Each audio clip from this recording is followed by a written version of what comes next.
As preppers, we talk a lot about having one of these, a shortwave radio or similar device for acquiring info after the Schumer hits the fan, because we realize that information and intelligence is vital to survival. But what about acquiring and documenting intelligence about your area before SHTF? In this video, I want to talk specifically about maps and aerial photography and satellite images, and some of the things I have done and plan to do in the future to document in hard copy form information about my area.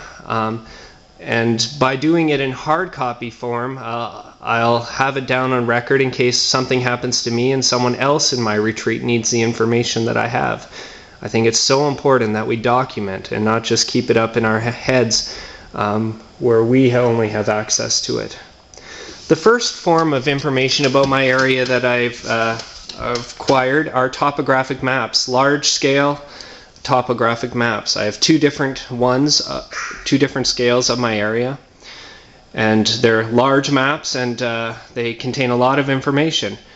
You can use these for orienteering with a compass or GPS unit, and there's a great information using the topo lines. You can get a sense of elevation of your area.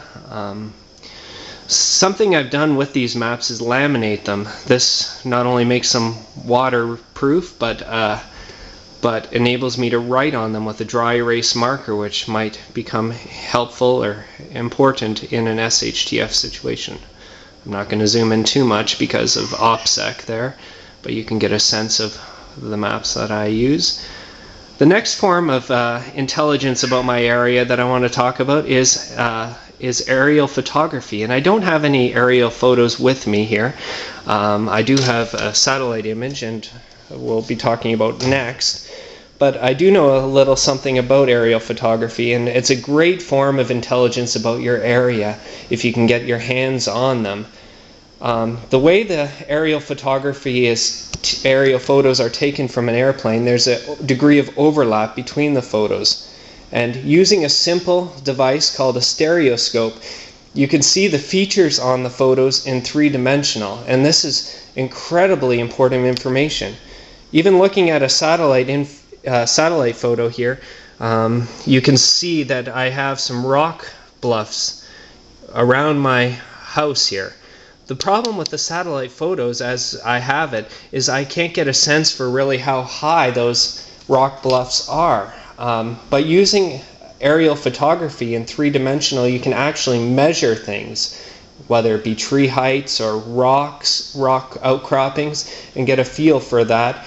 It'll also allow you to really identify tree types or eco zones in your area. And this is a great way for gathering information about your larger geographic area without even leaving the comfort of your table here. Perhaps you can't go on your neighbor's property because of trespassing, but you can get a sense and feel for what their property looks like, and there may be features on there that could be an asset to you, whether it be from a defensive position or from a resource position that you may need to know after the shit hits the fan.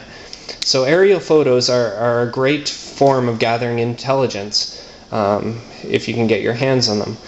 The next form of gathering info, or the next medium for gathering info that I want to talk about, are satellite images.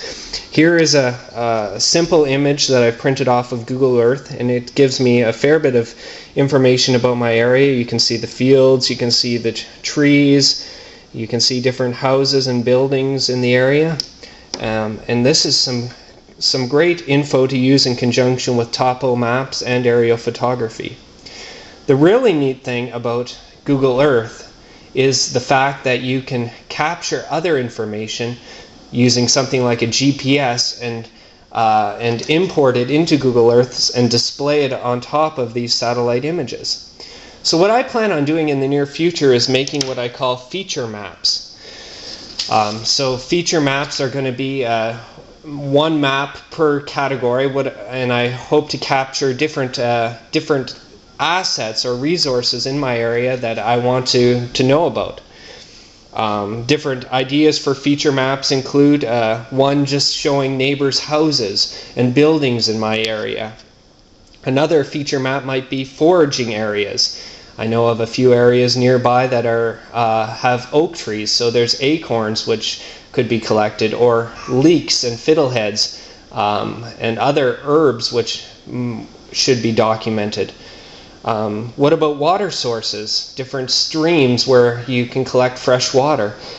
Trails, game trails, possible defensive locations. All of these can be made on individual feature maps. The problem if you try to put all this information on one map is it becomes too cluttered and convoluted, but if you have separate maps showing each of these features, you can easily see simply this information.